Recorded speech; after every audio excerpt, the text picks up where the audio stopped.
시소 프로젝트 가을의 시로 선정되신 김지연 시인님을 모시고 오늘 인터뷰를 한번 진행을 해보도록 하겠습니다. 네, 안녕하세요. 김지연입니다.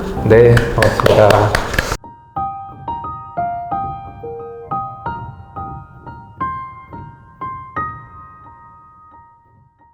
이 시를 일단 쓰시게 된 어떤 계기나 뭐 나름의 동기 같은 게 있을까요? 지난 몇 년 사이에 제가 경험한 가장 제가 영향을 크게 받은 이유 중에 하나는 친구들한테 아이가 생기고 그 아이가 자라는 거를 가까이서 본 경험이었어요.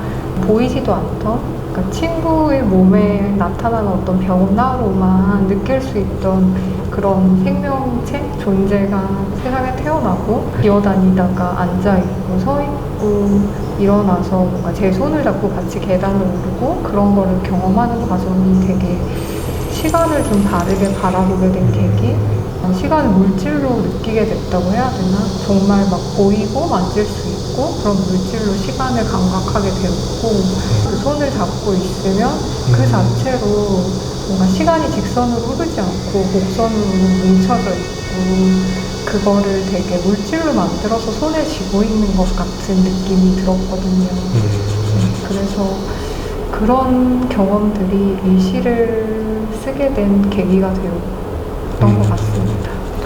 나는 발이 없는 것만이 계속 자란다는 사실을 떠올린다 라는 구절이 있거든요. 그래서 이 구절이 굉장히 인상적이어서 생각해보면 사실 발이 있는 그러니까 동물들 네. 성장을 멈추고 그렇죠.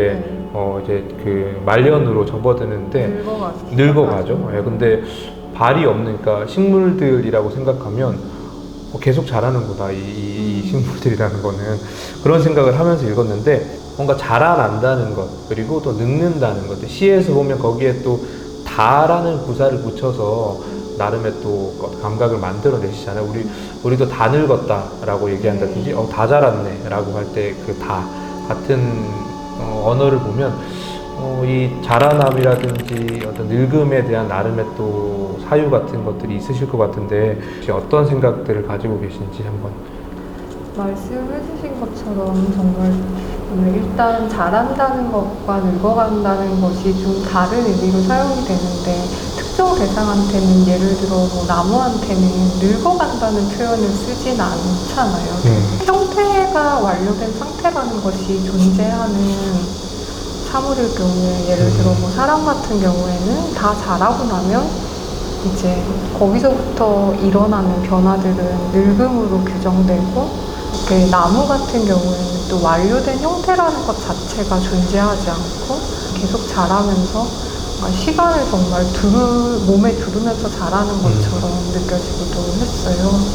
영원이라는 시간을 어떤 관점으로 바라볼 것인가에 따라서 굉장히 다른 것으로 느껴지기도 하겠지만 제가 나이를 먹어간다는 것이 점점 더 이렇게 경험에 의해서 기호로 쌓인 이미지가 많아지고 그것이 중첩된 레이어와 프레임이 막 겹쳐진 상태에서 세계를 바라보는 약간 불투명한 시선을 갖게 되는 것이 늙어간다는 일이 아닐까라는 생각을 하기도 했었어요. 그래서 처음에 시를 썼을 때 제목이 영원에서 벗어나기였는데 적당하지 않다는 그런 생각이 들어서 고민을 했었어요. 이렇게 벗어난다고 하면 뭔가 붙들려 있고 계속해서 발버둥치는 그런 느낌인데 그래서 나가기라고 했을 때 뭔가 시뮬레이션 게임 속의 어떤 고여있는 시간에서 로그아웃 하듯이 좀 더 의지를 가지고 나가버리는 어떤 이런 갑갑한 프레임을 걷어내고 좀 투명한 시선으로 세계를 볼 수 있는 그런 것을 생각하면서 영원에서 나가기라는 제목을 썼어요. 어떤 활동들을 또 염두에 두고 계신지 그런 걸 한번 여쭤보고 싶습니다. 하는 일들을 다 아카이빙 할 수 있는 웹사이트를 만들어야겠다는 생각을 몇 년째 생각하고 있는데 그것도 지금 말을 해놓으면 더 하지 않을까라는 생각으로 그리고 제가 그래픽 디자이너로 계속 일을 하고 있었어가지고 그 그런 작업들도 포트폴리오도 정리를 해야 되고 원래는 그것만 정리를 할 계획이었는데 요즘은 약간 뭐 글 쓴 것들 아카이빙도 하고 네. 그리고 뭔가 웹이라는 플랫폼을 이용해서 또 재밌게 할 수 있는 그렇죠. 텍스트와 웹의 관계를 이용해서 할 수 있는 뭔가가 또 있었으면 좋겠다고 네. 생각을 하고 있어요.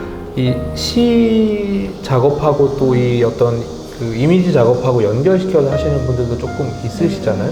그런 어떤 조금 뭐 복합적인 어떤 형태의 작업물도 혹시 구상을 좀 하고 계신 게 있으신지?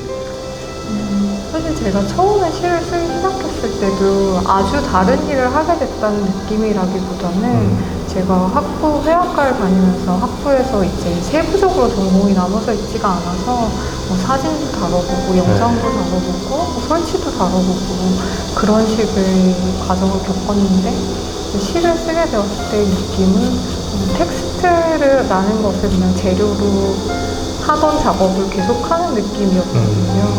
그래서 지금은 그 텍스트라는 재료만이 가진 어떤 특성? 이게 시각에 의존하는 이미지가 아니라 상상력에 의존하는 이미지잖아요. 네. 그래서 계속 흩어지고 달아나고 미끄러지고 뭐 그런 특성들이 굉장히 재밌게 느껴져서 아직은 그걸 뭔가 접목시킨다기보다는 텍스트라는 재료만이 가진 특성을 좀 더 잘 네. 사용해서 더 멀리 가보고 싶다는 마음이 큰데 또 나중에는 뭐 나중에는 또, 네.